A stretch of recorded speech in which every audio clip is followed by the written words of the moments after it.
नमस्कार। आप सभी दोस्तों का इस YouTube चैनल मौर्या बीज भंडार पे बहुत बहुत स्वागत है। दोस्तों, आज इस वीडियो के माध्यम से हम बात करेंगे टमाटर की फसल में पछेती झुलसा यानी लेट ब्लाइट के बारे में। टमाटर की फसल में जब पछेती झुलसा आता है तो ये काफी ज्यादा नुकसानदायक होता है, क्योंकि ये टमाटर की फसल के साथ साथ पूरे पौधे और फलों को भी सड़ा देता है, यानी पूरी तरीके से हमारी जो फसल है वो ध्वस्त हो जाती है। दोस्तों, इस वीडियो के माध्यम से हम इसके प्रिवेंटिव और क्यूरेटिव दोनों तरीकों पर बात करेंगे। सबसे पहले हम बात करेंगे कि टमाटर में पछेती झुलसा हमें कब देखने को मिलता है। टमाटर की फसल हो या आलू की फसल में पछेती झुलसा हमें तब दिखाई देता है जब मौसम में उतार चढ़ाव काफी ज्यादा होता है, दिन का टेम्परेचर ज्यादा हो, रात का टेम्परेचर डाउन हो, इसके अलावा या फिर हल्का फुल्का बूंदाबांदी हुई हो, या जो नमी की मात्रा है वो खेत में ज्यादा हो। ऐसी स्थिति में जो फंगस हैं वो जर्मिनेट हो जाते हैं, जो स्पोर है वो जर्मिनेट होते हैं और हमारी फसल में पछेती झुलसा देखने को मिलती है।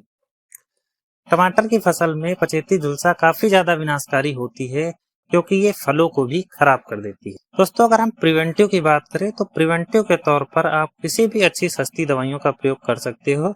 जैसे कि अगर हम पाउडर बेस्ड फंजीसाइड की बात करें तो आप कार्बेंडाजिम और मैंकोजेब का कॉम्बिनेशन जो 12 और 63 की फॉर्म में आता है उसका प्रयोग कर सकते हो, या फिर आप जो कवच सिंजेंटा कंपनी का आता है जिसके अंदर हमें क्लोरोथेलोनिल दिखाई देता है, आप उसका भी प्रयोग 250 ग्राम प्रति एकड़ के हिसाब से कर सकते हो।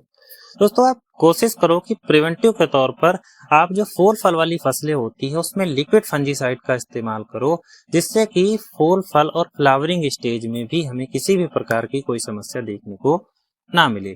तो इसके लिए आप एजाक्सी स्ट्रोबिन और डाइफेनोकोनाजोल का कॉम्बिनेशन 200 ml प्रति एकड़ के हिसाब से ले सकते हो, या फिर जो कस्टोडिया दामा कंपनी की आती है इसके अंदर हमें एजाक्सी स्ट्रोबिन और टेबुकोनाजोल का कॉम्बिनेशन 11 और 18 की फॉर्म में देखने को मिलता है। आप 200 से 250 ml प्रति एकड़ के हिसाब से इसका भी उपयोग प्रिवेंटिव के तौर पर कर सकते हैं। इसके अलावा दोस्तों, जो जैनेट फंजीसाइड आता है जो धानुका कंपनी का आता है, इसके अंदर हमें कासुगामाइसिन और थियोफिनेट मिथाइल का लिक्विड वर्जन देखने को मिलता है। आप 200 ml प्रति एकड़ के हिसाब से इसका भी प्रयोग कर सकते हो। अब हम बात करेंगे क्यूरेटिव के बारे में, क्योंकि हमारे किसान भाई तब ध्यान ज्यादा देते हैं जब फसल नुकसान के कगार पर होती है। तो चलिए हम उसी के ऊपर बात करेंगे, क्योंकि क्यूरेटिव में इसका इलाज करना काफी ज्यादा जरूरी होता है, वरना फसलें जो हैं वो नष्ट हो जाती है और हमें काफी ज्यादा नुकसान देखने को मिलता है। देखिए, यहाँ पर हम दो तरीके के फंजीसाइड के बारे में बात करेंगे। सबसे पहले हम उस कॉम्बिनेशन की बात करेंगे, क्योंकि हमारे बहुत सारे किसान भाई ऐसे हैं जिनके खेत में अभी भी फ्लावरिंग चल रही है, फ्रूटिंग चल रही है और उनके खेत में पछेती झुलसा आ गया है। तब उसको कंट्रोल कौन सी दवा से करें, और बाद में हम उन किसान भाइयों के बारे में बात करेंगे जिनके खेत में पूरी मेच्योरिटी आ चुकी है और वो किसी भी प्रकार का अन्य फ्लावर या फूल फल लेना नहीं चाहते हैं। क्योंकि दोस्तों, फ्लावरिंग स्टेज में कापर जैसे फंजीसाइड काफी ज्यादा नुकसान करते हैं।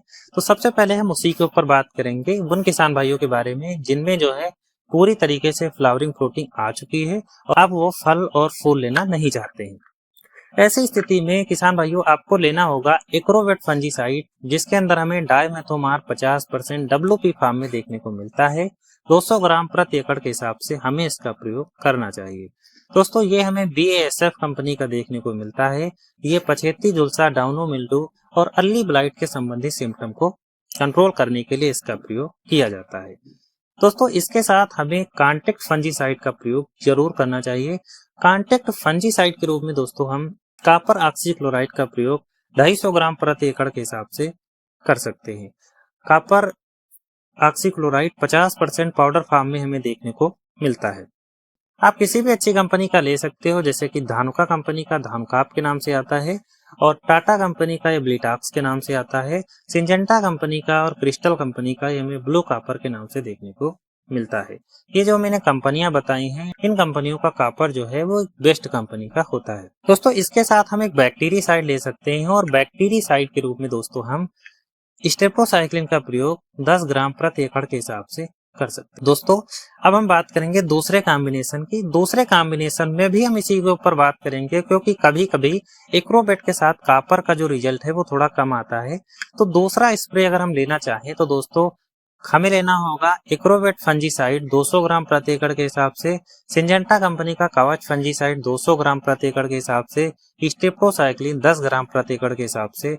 और दोस्तों हमें प्रति एकड़ के हिसाब से कम 120 से लेकर 150 लीटर पानी का इस्तेमाल करना चाहिए, क्योंकि एक्रोवेट एक लोकली सेंसिटिव फंजीसाइड होते हैं। ये जिस स्थान पर पड़ते हैं उसी की एरिया पर ही काम करते हैं, तो इसलिए हमें पानी जो है वो कम मात्रा में नहीं यूज करना चाहिए। अब हम बात करेंगे दूसरे चरण की, जिसमें हमने बात की थी उन किसान भाइयों के खेत में जिनमें फ्लावरिंग भी चल रही है और ब्लाइट भी है और वो ज्यादा से ज्यादा फल और फूल लेना चाहते हैं। दोस्तों उनको लेना होगा BASF कंपनी का जम्प्रो फंजीसाइड। जम्प्रो के अंदर हमें दोस्तों दो टेक्निकल देखने को मिलते हैं, जिसमें इमेक्टोट्रेडिन और दूसरा डायमेथोमार्ब का लिक्विड वर्जन देखने को मिलता है। 400 ml प्रति एकड़ के हिसाब से हमें इसका प्रयोग करना चाहिए और सिस्टमिक। और दोस्तों अगर हम चाहें तो इसके साथ एक कॉन्टेक्ट फंजीसाइड को भी ले सकते हैं, और इसके साथ हमें एक बैक्टीरियासाइड लेना होगा। बैक्टीरियासाइड के रूप में हमें स्ट्रेप्टोसाइक्लिन का इस्तेमाल कर सकते हैं, लेकिन दोस्तों फ्लावरिंग स्टेज में अगर हम स्ट्रेप्टोसाइक्लिन का प्रयोग ना करें तो ज्यादा बेहतर होगा। तो इसके स्थान पर हम वेलिडामाइसिन 250 ml प्रति एकड़ के हिसाब से ले सकते हैं। इन दोनों का घोल हमें अलग अलग बनाना है और स्प्रे कर देना है दोस्तों, हमें एक बेहतर रिस्पांस देखने को मिलते हैं। दोस्तों अब हम बात करेंगे दूसरे कॉम्बिनेशन के बारे में, जिसमें हम लेने वाले हैं इक्वेशन प्रो फंजीसाइड। ये कार्टिवा कंपनी का आता है और इसके अंदर हमें फाइमेक्साडोन और साइमोक्सानिल का लिक्विड वर्जन देखने को मिलता है। प्रति एकड़ के हिसाब से हमें 200 ml दवा का प्रयोग करना चाहिए। और दोस्तों इसके साथ हमें वेलिडामाइसिन 250 ml प्रति एकड़ के हिसाब से लेना चाहिए, और एक हमें इसमें कॉन्टेक्ट दवा को जरूर मिक्स करना चाहिए। कॉन्टेक्ट दवा की अगर हम बात करें तो क्लोरोथेलोनिल का एक प्रयोग भी कर सकते हो। क्लोरोथेलोनिल के साथ मेटालाक्सिल का भी कॉम्बिनेशन आता है, आप उसका भी प्रयोग कर सकते हो 2 ml प्रति लीटर के हिसाब से, जो मार्केट में फोलियो गोल्ड के नाम से आता है। आप 2 ml के हिसाब से आप इसका ले सकते हो, 200 ml प्रति एकड़ के हिसाब से इक्वेशन प्रो ले सकते हो, साथ में वेलिडामाइसिन 250 ml प्रति एकड़ के हिसाब से ले सकते हो। दोस्तों ये जो भी कॉम्बिनेशन मैंने आपको बताए हैं ये अपने आप में बेस्ट और बेहतरीन कॉम्बिनेशन है। आप इसमें से किसी भी दवा का इस्तेमाल करो, आपको 100% रिजल्ट मिलने वाले हैं। आई होप मेरे द्वारा बताई गई जो जानकारियां हैं वो आपको पसंद आई होगी। अगर वीडियो पसंद आती हो तो वीडियो को लाइक और चैनल को सब्सक्राइब जरूर करें।